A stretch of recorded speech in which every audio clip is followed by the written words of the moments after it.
You're listening to Bowl Game Radio with Bruce Binkowski and Mark Neville on San Diego's sports leader, the mighty 1090. Welcome back, everybody, to our second segment here of Bowl Game Radio. I'm Mark Neville here at the airport, headed to Omaha, Nebraska, to try and lure as many Nebraska fans here to San Diego as possible. And I just want to remind you all, before we start into our next segment, that Bowl Game Radio is brought to you in part by National University. National University, a private, nonprofit university with 6 campuses in San Diego County. And San Diego County Credit Union. It's not big bank making, it's better. And the streets of downtown San Diego come alive on December the 26th with the Port of San Diego Big Bay Balloon Parade, a production of the National University Holiday Bowl.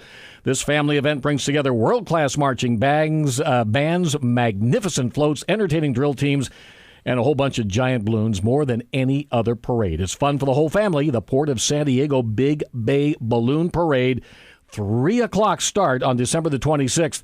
Go to SanDiegoBowlGames.com for more information. Now, as Mark Neville is... Bruce, also, we're going to have a couple great bands now in that parade with USC and Nebraska. Those are awesome marching bands. Yeah, with those 2 bands, you're not going to find any better bands, I think, in the country than the Nebraska Marching Band and the SC Trojan Marching Band. So, and let's talk now about the National University Holiday Bowl. Joining us is Kevin Gemmel, who covers the Pac-12 on ESPN.com. Kevin, thanks for joining Bruce Binkowski and Mark Neville on Bowl Game Radio. Absolutely. Good to talk to you guys again. Hey, listen, just a heads up, because of the way things work, Mark cannot hear you, so it'll be you and me, and maybe I'll throw Mark in and have him ask a question and see if he can mentally find out what you've been saying. So we'll play that by ear. So, okay. Kevin, let's talk about the USC Trojans. First of all, we've always had our sights, when I say we, the National University Holiday Bowl, on having USC come down. We've been in this game since with the Pac-12 since 1998, first time ever. Kind of give us a quick overview on USC, what kind of year they had, and what you think about them heading into the bowl game. Well, they played in the Pac-12 South, and therefore they had an unpredictable year, just like every other team that played in the Pac-12 South, which was absolutely vicious this year. You look at USC, and you see a team that was really, really close to winning that division. A couple of head-scratching losses along the way, a couple of really big upset wins along the way as well. You know, you start back even in week 2 when they beat Stanford 13-10 at the Farm. That was a big win for Steve Sarkisian because they'd had some trouble with Stanford in the past. I know they beat them last year with Ed Orgeron, but the previous 4 years Stanford had beaten them. So that was a big win for them, and then they follow it up with a shocking 37-31 loss to Boston College. They give up 452 yards, I believe it was, rushing on the ground, which was just not something that you see from a Justin Wilcox coach defense. And then you go and you look down the schedule. There's a loss to Arizona State. You forgive that, except for the fact that they came in a Hail Mary at the very end. All they had to do was knock down the Hail Mary pass to Jalen Strong. But Arizona State's a good football team, so there's nothing wrong with that. They beat Arizona, and then they lose to Utah. So this was just a very up-and-down year for USC. A lot of quality wins, but also a couple losses that they wish they could probably have back. You know, it's interesting when we on the bowl side were looking at did we want USC, and of course we always did, but we thought, all right, heading into the Notre Dame game, if they lose that game and they finish 7-5, I don't know if the Holiday Bowl, we're going to pick the Trojans, and then all of a sudden they play Notre Dame and just pound them. What happened? Hey, Bruce. Well, I'm guessing there was a lot of frustration left over from the week before when they lost 38-20 to UCLA, their third straight loss to the Bruins. But you're absolutely right. Cody Kessler was phenomenal in that game. He threw 6 touchdowns. And I think also we saw a Notre Dame team that was just kind of beaten at the end of the year. They'd had a lot of injuries throughout the course of the season. They'd had some tough losses when you look back to their loss against Arizona State, Northwestern losing to them in overtime, losing to Louisville by 3. This was a team in the middle of a 3-game losing streak heading into that game, and I think they were just trying to get out of the season. They looked like a team that didn't want to be there. And kudos to USC for taking advantage of it and bouncing back from that UCLA loss the previous week. And to finish 8-4 on the season. Now, Kevin, I know you can't hear Mark, but Mark can hear me and I can hear him. And Mark wanted to say something. So, Mark, from the airport, what do you got for me?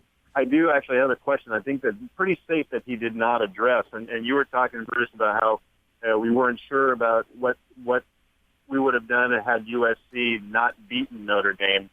And USC right now, we think, is the perfect time to get a team like USC. USC is always in the hunt, as a Pac-12 champion, and then oftentimes going for a national championship. Now they're back. They were on probation. They're not on probation anymore. This is the biggest bowl game they've been to in a few years, and so it's a good time to get them. I'm curious as to what Kevin senses is the energy of the fans that follow USC Trojans. I mean, is there a lot of excitement for USC football right now by their fans? Kevin, to summarize what Mark just gave me, very long-winded, but the bottom line is... Hey, I'm sorry. Wow, this is great radio. It is. It's awesome radio. Hey, what he wants to know is because SC hasn't been to a major bowl game in a while because of the probation and all the other things, sure. and they were a team that, like you said, Kevin, were up and down. You're saying I'm long-winded? Yeah. But now, do you think the fans and the team is energized to come to San Diego to play Nebraska? Absolutely. I would think so. This is still the first year of the Steve Sarkisian era. I think they knew there was going to be some growing pains to come along with it, an entirely new coaching staff, a new offense, same scheme defensively, but a lot of different looks from what they were doing. I think people expected that. The fact that they got to 8 wins, I don't think that's a phenomenal year. I think people were hoping for the 9-10 range and maybe even some playoff discussion. But I don't think people are overly disappointed. They beat Notre Dame. That's step one. They beat Stanford. That's another rivalry game for them. They lost UCLA. That's one that's going to stay, especially now that Jim Mora is 3-0 against USC. However, when you've got a game where they can just shoot down the 5 and they're going to be playing a Big Ten opponent that won 9 games this year, I think people are going to be excited for that, sure. You're listening to Bowl Game Radio on the Mighty 1090. I'm Bruce Binkowski along with Mark Neville, who's at the airport getting ready to head to Nebraska to do a little promotion to get the fans from Nebraska to come out to San Diego for the National University Holiday Bowl.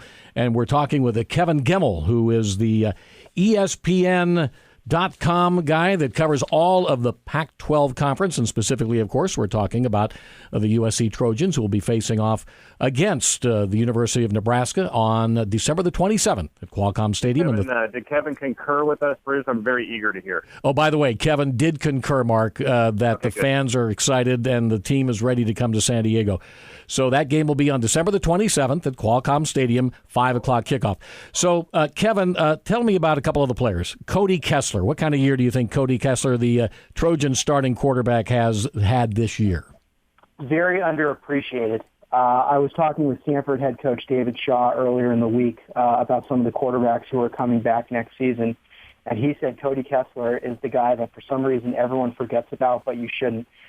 You look at his statistics, and they're phenomenal. More than 3,500 yards passing, 70.7% completion percentage, 36 touchdowns, only 4 interceptions. This is a guy who takes care of the ball.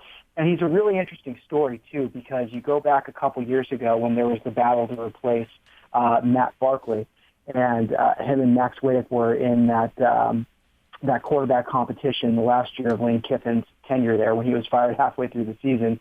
But Cody Kessler and Max Witt went back and forth in 3 games into the season, and Kessler eventually won the job, had a pretty decent year.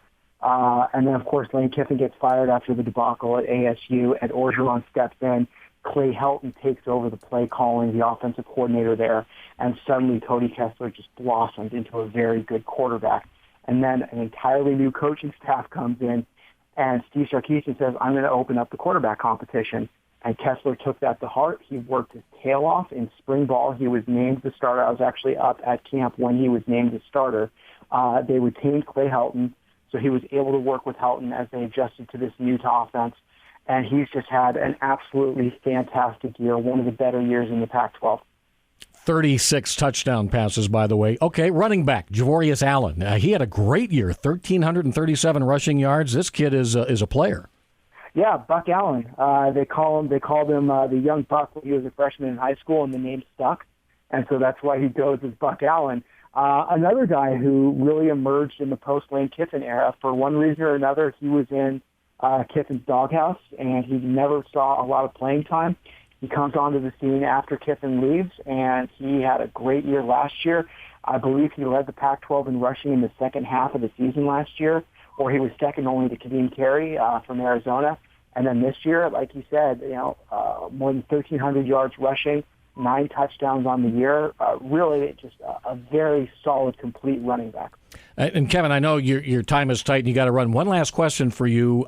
Steve Sarkisian, the head coach at USC, how do you evaluate his first year? Success or could have been better? Could have been better.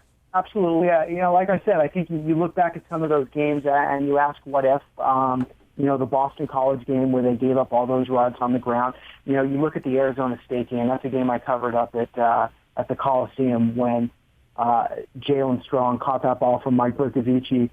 You watch linebacker Hayes Pollard, and I've rewatched the play several times in slow motion, and Pollard stands there waiting for the ball to come to him, and Jalen Strong just jumps in front of him and snatches it out of the air and carries his momentum into the end zone. And it's just one of those little tiny technical things where on a Hail Mary, you don't try and catch it, you try and knock it down. Mm-hmm. And I know that bothered Hayes Pollard for weeks and weeks and weeks after that. But it's those little tiny things, that could have made a difference between them being a 9 or a 10-win team and possibly winning the Pac-12 South, even against Utah where they gave up a touchdown with 8 seconds left. A lot of tight games in the South this year and a lot of little plays that really defined the season, not just for USC, but for pretty much every team in the Pac-12 South. Prediction? Close game? I like USC in this game. I'm not sure how close it would be. I think Nebraska obviously is fantastic at running the ball. They average almost 250 yards per game. USC airs it out pretty well. I like Nelson Aguilar. I think he is a phenomenal wide receiver, one of the best in the country, plus what he can do on special teams.